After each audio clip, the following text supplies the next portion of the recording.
Hola, buenas noches. Es un enorme placer estar hoy conversando con ustedes en Apuntes Saludables.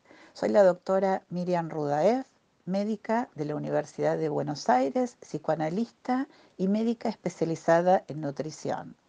Quiero agradecer a Prensa y Difusión de la asociación a la que pertenezco, a la Asociación Psicoanalítica de Buenos Aires, por convocarme para hablar en este sitio. En esta oportunidad quisiera conversar con ustedes sobre los trastornos alimentarios y si nos queda tiempo quisiera hablar de cómo es nuestra alimentación en esta situación tan particular que estamos viviendo de pandemia. En principio, ¿qué es un trastorno alimentario? Podemos decir que es toda alimentación que no nos proporciona bienestar o salud. En cambio, nos produce malestar y o enfermedad. Seguimos preguntándonos, ¿qué es una alimentación saludable? Desde las ciencias de la nutrición nos respondemos que es la que cumple con determinadas leyes, que son las leyes de Escudero, llamadas así en honor al médico que las creó, médico argentino que fundó el Instituto Nacional de Nutrición y se lo considera el padre de la especialidad en América. Estas leyes son cuatro. Las tres primeras leyes son la ley de la cantidad, de la calidad y de la armonía, y nos hablan fundamentalmente de los alimentos que debemos consumir para que cada organismo y cada órgano de ese organismo funcione en óptimas condiciones de salud, teniendo en cuenta tablas y estadísticas de lo que es normal según estándares biológicos como son la estatura, el sexo, la contextura física, la actividad física que realiza cada persona. Así la cantidad nos dice que si se consume menos de lo indicado según estas tablas, estaremos en déficit de nutrientes y si la alimentación persiste de esta forma, se podrá producir desnutrición con todas las consecuencias clínicas. Si se consume en exceso y estas calorías no son gastadas, consumidas en actividad física, aparecerá en principio sobrepeso y de continuar aparecerá obesidad. Considerar la obesidad también una pandemia por todas las problemáticas cardiovasculares que pueden llegar a ser mortales. Además de la cantidad, se debe tener en cuenta la calidad de los alimentos y de la alimentación, porque la alimentación debe tener determinados nutrientes necesarios para la vida, como son los hidratos de carbono, las proteínas, grasas, vitaminas, minerales y oligoelementos. La tercera ley es la ley de la armonía, que nos dice que además estos nutrientes se tienen que consumir en determinada proporción. La cuarta y última ley es la que nos interesa a nosotros como psicoanalistas y es la ley de la adecuación. ¿Por qué nos interesa? Porque la alimentación se debe adecuar a cada persona teniendo en cuenta su situación única y singular. ¿Qué es lo que queremos decir con esto? La persona está inserta en una cultura, en determinada cultura. Por ejemplo, los occidentales no comemos de la misma forma y no tenemos los mismos gustos y tradiciones que los orientales, que por ejemplo comen más arroz y pescado. Determinadas religiones no comen cerdo ni sus derivados. La situación económica, por supuesto, hay que tenerla en cuenta. No es lo mismo una situación con una persona de altos recursos que puede consumir mayor cantidad de carne que una persona, una persona que pertenece a una población de bajos recursos económicos que probablemente consuma más pan, harinas, con más propensión a, a mayor aporte calórico y aumento de peso. Desde el psicoanálisis, por otra parte, escuchamos y nos dedicamos a pensar en la persona y sus deseos, sus conflictos, sus fantasías y miedos, las angustias, que hacen que el comer no sea solamente una conducta, un acto reflejo una conducta a obedecer según determinados parámetros y estándares de lo que es normal o no lo es para la biología. Pensamos, ¿qué pasa si una persona no puede cumplir con lo que se debería hacer según estas tablas y estadísticas? Consideramos a la persona y tenemos en cuenta que la particular forma en que nos relacionamos con la comida tiene que ver con nuestra historia personal, que nos hace ser quienes somos y comer como comemos. El alimento es lo primero que nos une a la vida y nos permite sobrevivir. Los humanos somos los únicos animales que nacemos en forma prematura dependiendo de un otro. Para ello, dependemos de este otro que nos adopte, que nos reciba en este mundo. El alimento, por lo tanto, no es solo comida, es también afecto, amor, calor, mirada, brazos y abrazos.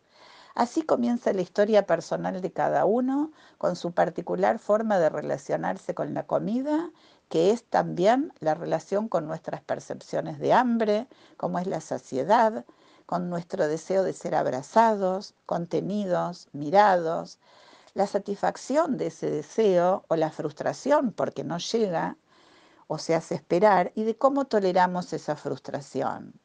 También la relación con el otro y la capacidad de recibir y brindar afecto y contención. Los analistas en cada sesión, en cada encuentro con el paciente, encontramos y revivimos estas emociones tan primarias, inconscientes, para que puedan ser sentidas, pensadas con otros, el analista, para que se puedan ir integrando y descubriendo el propio quién soy y por qué hago lo que hago y qué es lo que quiero y deseo. Bueno, continuamos en unos breves minutos con esta exposición y la alimentación y la pandemia. Muchas gracias. En esta segunda parte de nuestro encuentro quisiera que podamos pensar por qué la alimentación puede producir trastornos y enfermedades. Cuando las primeras experiencias emocionales con la alimentación, por diferentes motivos, no fueron satisfactorias, pueden manifestarse desde síntomas transitorios, al pasar por situaciones de estrés, hasta síntomas que por su cronicidad terminan produciendo daño en diferentes órganos y produciéndose enfermedades como son la obesidad y los trastornos de la alimentación, como son la bulimia y la anorexia. En la obesidad podemos preguntarnos, ¿la necesidad de comer grandes cantidades de alimentos es por hambre o por una necesidad de llenar con los alimentos un vacío emocional existencial?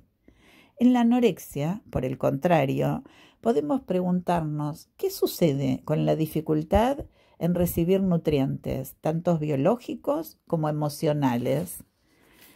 Todas las situaciones más crónicas, como en las más circunstanciales, las emociones que no pueden ser expresadas, escuchadas, se manifiestan en el cuerpo.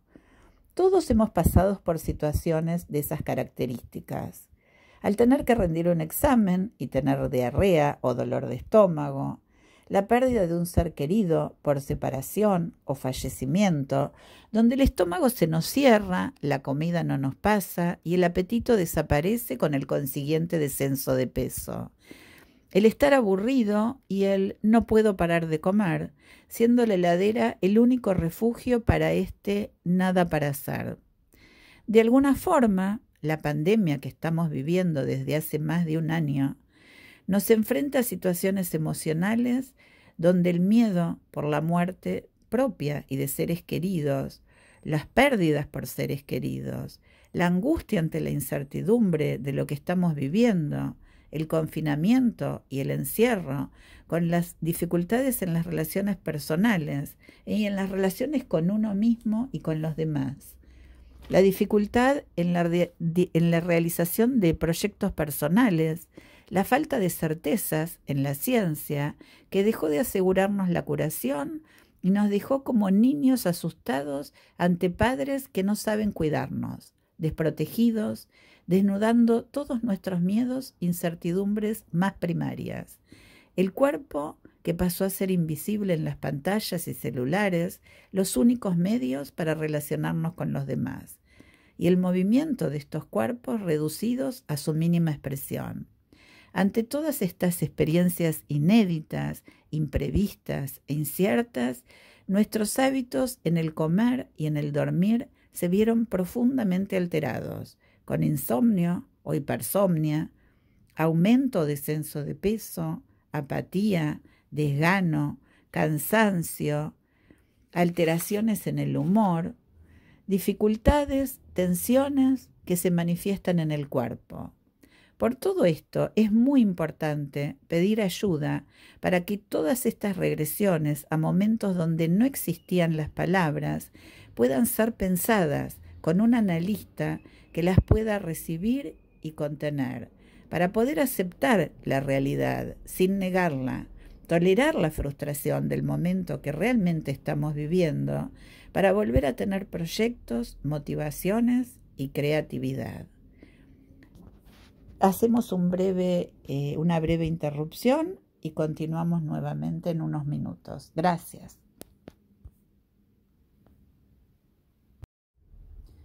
En estos últimos momentos que restan, quiero agradecer en principio muy especialmente al señor Roberto Maceda, productor de Apuntes Saludables, por permitir que las personas tengan información científica y de calidad.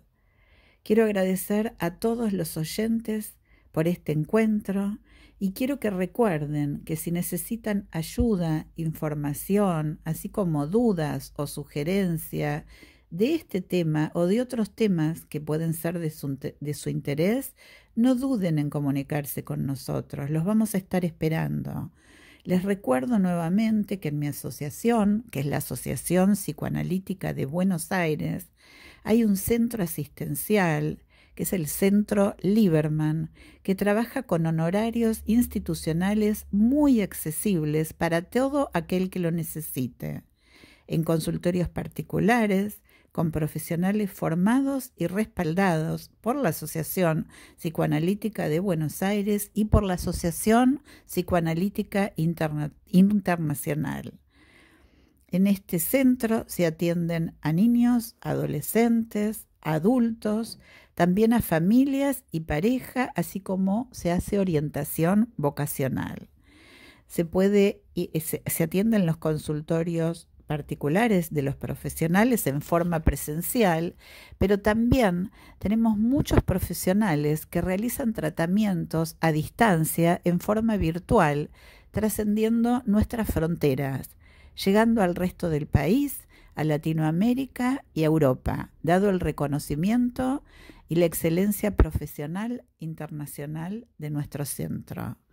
Les recuerdo nuevamente nuestra página web en internet es www.apdeva.org.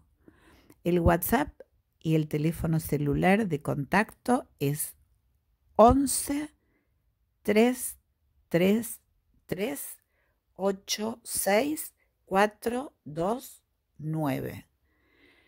Los vamos a estar esperando. Estoy muy agradecida por este espacio y de este encuentro con ustedes. Nuevamente, muchas gracias y hasta la próxima.